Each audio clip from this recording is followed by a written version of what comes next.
Hakuna yansize mu rugo njyenyine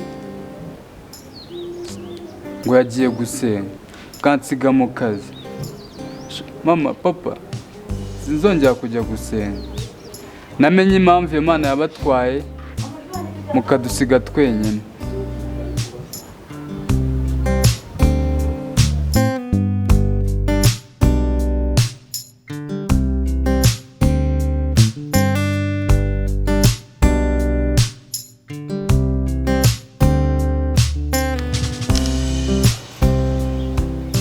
Abasezi ngaho uribuze bubwire ukuntu urasize kandi n'ubwo urasize ntibuzajya mu ijuru ngo musige. Ubaye yawe uje kurera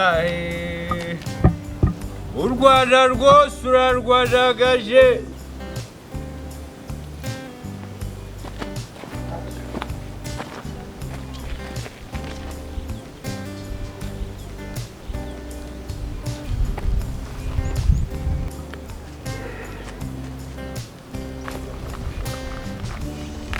Ese Mukiza, koko uzi kuri gusakuriza imbere y'inzu y'Imana? W'inzu y'Imana? Inzu sirayo ikoze ikiyede yubakwa none ngo inzu y'Imana? Maze na papa yayubatseho.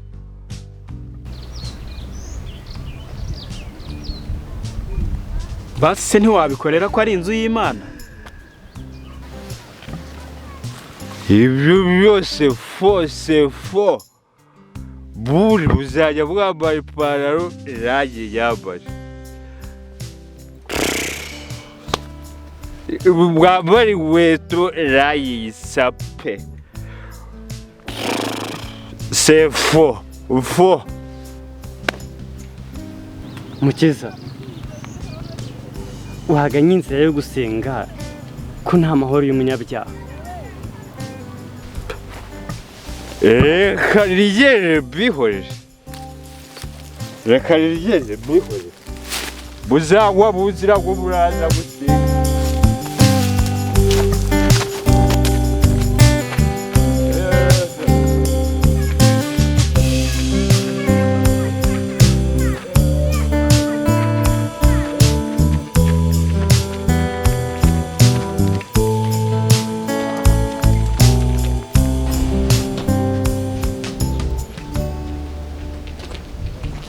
Muraba neza bene da.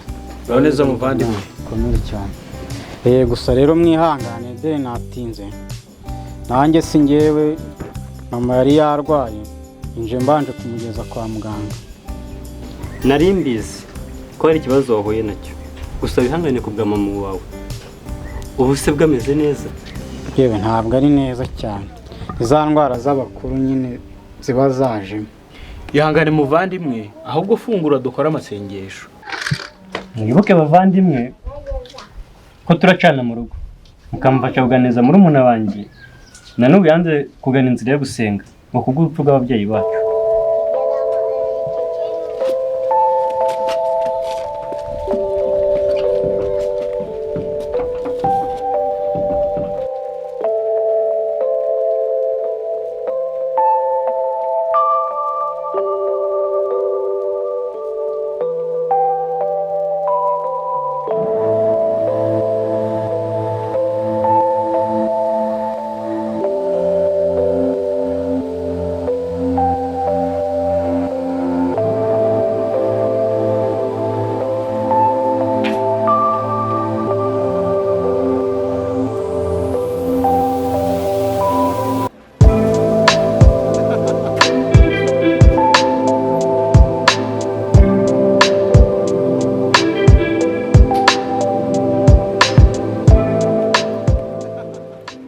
Muraho neza.